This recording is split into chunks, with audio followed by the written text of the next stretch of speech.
ഇന്ന് നമ്മൾ ഡിസ്കസ് ചെയ്യാൻ പോകുന്ന ടോപ്പിക് എന്ന് പറഞ്ഞു കഴിഞ്ഞാൽ എല്ലാവർക്കും കേൾക്കുമ്പോൾ ഭയങ്കര ടഫായിട്ട് ഫീൽ ചെയ്യുന്നതും എക്സാംസിന് വരുമ്പോൾ സാധാരണ എല്ലാവരും അറ്റംപ്റ്റ് ചെയ്യാൻ മടിക്കുന്നതുമായിട്ടുള്ള ഒരു ടോപ്പിക്കാണ്. അതായത് മോസ്ഫെറ്റ്, നമ്മുടെ ജെഫെറ്റിൻ്റെ ബ്രദറായിട്ടുള്ള മോസ്ഫെറ്റ്. ഓക്കെ, അപ്പോൾ ഈ മോസ്ഫെറ്റിനെ പറ്റി പറയുകയാണെങ്കിൽ നമുക്കറിയാം ഫീൽഡ് ഇഫക്റ്റ് ട്രാൻസിസ്റ്റേഴ്സ് അഥവാ ഫെറ്റ്. ഓൾറെഡി ഇതിനെപ്പറ്റി ഇതിൻ്റെ വർക്കിങ്ങും കാര്യങ്ങളൊക്കെ നമ്മൾ ചാനലിൽ ഡിസ്കസ് ചെയ്തിട്ടുള്ളതാണ്.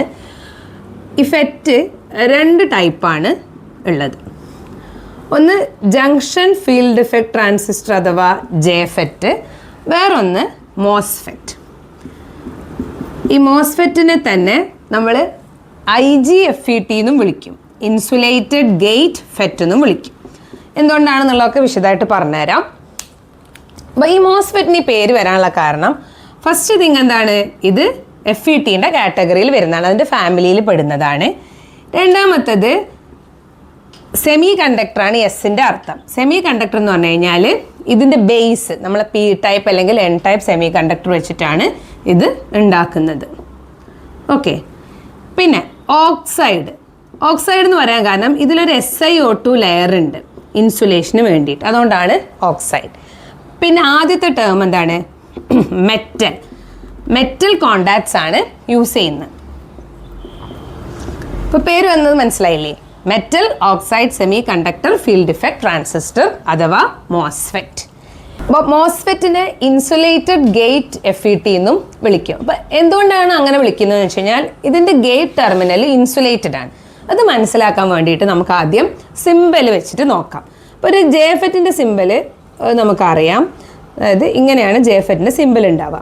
ഓക്കെ, ഇവിടെയാണ് ഗേറ്റ് വരുന്നത്, താഴെയാണ് സോഴ്സ് വരിക, മുകളിലാണ് ഡ്രെയിന് ഉണ്ടാവുക. ഓക്കെ, ഇതിൽ ഗേറ്റ് എന്ന് പറഞ്ഞു കഴിഞ്ഞാൽ ഡയറക്റ്റ് ആണ് കോണ്ടാക്റ്റ്. അപ്പോൾ ഒരു മോസ്ഫെറ്റ് ആണെങ്കിൽ അത് വരക്കുന്ന രീതി എന്ന് പറഞ്ഞു കഴിഞ്ഞാൽ ചെറിയൊരു ഡിഫറൻസ് ഉണ്ട്.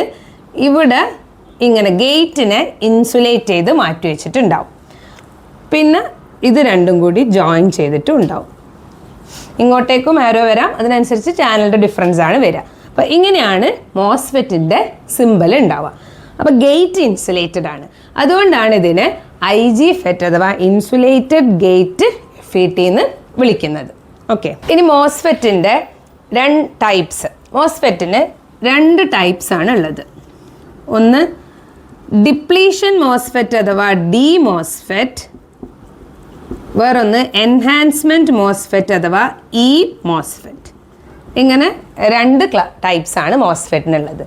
രണ്ടിലും 2 ടൈപ്സ് ഉണ്ടാവും, അതായത് ചാനലിനനുസരിച്ചിട്ട് N ചാനൽ, P ചാനൽ, ഇവിടെയും N ചാനൽ, P ചാനൽ. ഇപ്പോൾ മോസ്ഫെറ്റിൻ്റെ ടൈപ്സ് മനസ്സിലായല്ലോ. ഇനി നമ്മൾ ഈ വീഡിയോയിൽ മോസ്ഫെറ്റിൻ്റെ സ്ട്രക്ചർ മാത്രമാണ് പഠിക്കുന്നത്, അതും ഡിപ്ലീഷൻ മോസ്ഫെറ്റിൻ്റെ സ്ട്രക്ചറാണ് പഠിക്കുന്നത് വിത്ത് N ചാനൽ. N ചാനൽ കറക്റ്റായിട്ട് പഠിച്ചു വെച്ചാൽ P ചാനൽ നമുക്ക് ഈസി ആയിട്ട് വരയ്ക്കാൻ പറ്റും. ഓക്കെ, അപ്പോൾ നോക്കാം. അപ്പോൾ ഡിപ്ലീഷൻ മോസ്ഫെറ്റ് അഥവാ ഡി മോസ്ഫെറ്റ്, എൻ്റെ ഷോർട്ട് ഫോം ആണ് ഡി മോസ്ഫെറ്റ്. അപ്പോൾ അതിൻ്റെ സ്ട്രക്ചർ വരക്കുന്ന രീതി നോക്കാം. അതായത് അതിൻ്റെ N ചാനലാണ് കേട്ടോ, ഡി മോസ്ഫെറ്റ് N ചാനലാണ് നമ്മൾ പഠിക്കുന്നത്. അപ്പോൾ ആദ്യം തന്നെ ഒരു ബേസ് സബ്സ്ട്രേറ്റ് ഉണ്ടാവും. സബ്സ്ട്രേറ്റ് എന്ന് പറഞ്ഞു കഴിഞ്ഞാൽ ഇതിൻ്റെ ഒരു ബേസ് ലെയർ, എന്തിൻ്റെ മുകളിലാണോ ഇതെല്ലാം ബിൽഡ് ചെയ്യുന്നത്. ഇപ്പോൾ നമ്മളെ വണ്ടിൻ്റെ ഒക്കെ ഒരു ചേസസ് എന്നൊക്കെ പറയുന്ന പോലെ ഉള്ളൊരു കാര്യം. അപ്പോൾ അത് P സബ്സ്ട്രേറ്റ് ആയിരിക്കും. P ടൈപ്പ് സെമി കണ്ടക്ടർ കൊണ്ടാണ് അത് നിർമ്മിച്ചിട്ടുണ്ടാവുക. ഇനി എന്ത് ചെയ്യുമെന്ന് വെച്ച് കഴിഞ്ഞാൽ അതിൻ്റെ മുകളിൽ നമ്മളിപ്പോൾ ഒരു റോഡൊക്കെ ടാർ ചെയ്യുകയാണെങ്കിൽ ആദ്യം മെറ്റൽ ഇട്ടിട്ട് നല്ലോണം അങ്ങനെ ഇടിച്ചിടിച്ച് റെഡി ആക്കണ പോലെ ഇതിൻ്റെ മുകളിൽ ഒരു SiO2 ലെയർ ഫസ്റ്റ് അങ്ങോട്ട് സെറ്റ് ചെയ്യും. ഫസ്റ്റ് ഒരു SiO2 ലെയർ അങ്ങ് സെറ്റ് ചെയ്ത് ഇടും. എന്നിട്ട് ഇനി ഇതെന്ത് ചെയ്യണം, ഇതിൽ 2 സ്ഥലത്ത് 2 കുഴികൾ കുഴിക്കും, ഉള്ളിലേക്ക് ഇങ്ങനെ ഇറക്കി കുഴിക്കും. എന്നിട്ട് അവിടുത്തെ SiO2 ലെയർ അങ്ങ് ഒഴിവാക്കും. അതാണ് അടുത്ത സ്റ്റെപ്പ്. ഇതിൻ്റെ ഫാബ്രിക്കേഷൻ രീതിയാണ് കേട്ടോ പറയുന്നത്. ഇവിടെയും അതുപോലെ തന്നെ ഒരു ലെയർ എടുത്തു, ഈ ഭാഗം അങ്ങ് ഒഴിവാക്കും. അത് കഴിഞ്ഞ് കഴിഞ്ഞാൽ ഇവിടെ എന്ത് ചെയ്യും, ഇവിടെ മെറ്റൽ കോണ്ടാക്റ്റ് ഇടും. ഇവിടെയും മെറ്റൽ, അത് അലൂമിനിയം മെറ്റലിൻ്റെ കോണ്ടാക്ട്സ് ആണ് സാധാരണ യൂസ് ചെയ്യുക, കണ്ടക്ടിവിറ്റി കൂടുതലുള്ളതുകൊണ്ട്. അപ്പം ഇങ്ങനെ കുഴിച്ചുണ്ടാക്കിയ സംഭവങ്ങൾ N+ ആണ്. N എന്ന് പറഞ്ഞു കഴിഞ്ഞാൽ N type semi conductor, N+ എന്ന് പറഞ്ഞു കഴിഞ്ഞാൽ heavily doped N type semi conductor. അപ്പോൾ ഇവിടെ ഈ മെറ്റൽ കോണ്ടാക്ട് എന്നൊരു ലീഡ് എടുക്കാം, ഇവിടെ മെറ്റൽ കോണ്ടാക്ട് എന്നൊരു ലീഡ് എടുക്കാം. ഇനി നമുക്കൊരു ഗേറ്റും കൂടി ആവശ്യമുണ്ടാവും. അപ്പോൾ അതിന് വേണ്ടിയിട്ട് ഇവിടെയും ഒരു മെറ്റൽ കോണ്ടാക്റ്റ് കൊടുക്കും. ഓക്കെ, ഇവിടെയും ഒരു ലീഡ് എടുക്കും.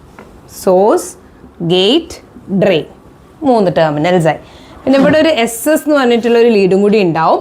അത് പിന്നെ ഇൻറ്റേർണലി കണക്റ്റഡ് ആയിരിക്കും. ഇത്രയേ ഉള്ളൂ സ്ട്രക്ചർ. ഇനി ഡിപ്ലീഷൻ ടൈപ്പ് മോസ്ഫെറ്റ് ആണെങ്കിൽ അതിനെങ്ങനെയാണെന്ന് വെച്ച് കഴിഞ്ഞാൽ ഒരു ചാനൽ ഉണ്ടാവും. ഇവിടെ ഒരു ചാനൽ ഉണ്ടാവും. അത് എന്തുകൊണ്ട് ഉണ്ടാക്കിയതായിരിക്കും? N കൊണ്ടാണെങ്കിൽ it is called N channel depletion MOSFET. അതല്ല ചാനൽ P ആണെങ്കിൽ ഇവിടെ എന്തായി മാറിയിട്ടുണ്ടാവും? N ആയി മാറിയിട്ടുണ്ടാവും. അപ്പം അതിൻ്റെ പേര് P ചാനൽ ഡിപ്ലീഷൻ മോസ്ഫെറ്റ്. അപ്പോൾ ഡിപ്ലീഷൻ മോസ്ഫെറ്റിൻ്റെ സ്ട്രക്ചർ പഠിച്ചു. അപ്പോൾ എൻഹാൻസ്മെൻറ്റ് എങ്ങനെയായിരിക്കും?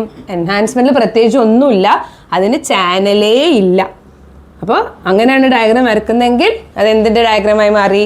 എൻഹാൻസ്മെൻറ്റ് മോസ്ഫെറ്റിൻ്റെ DE മോസ്ഫെറ്റിൻ്റെ ഡയഗ്രാമായി മാറി. ഈ അഥവാ enhancement MOSFET.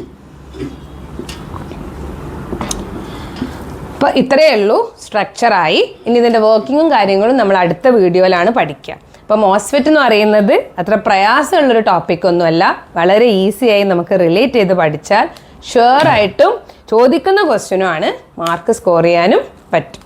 Okay, thank you.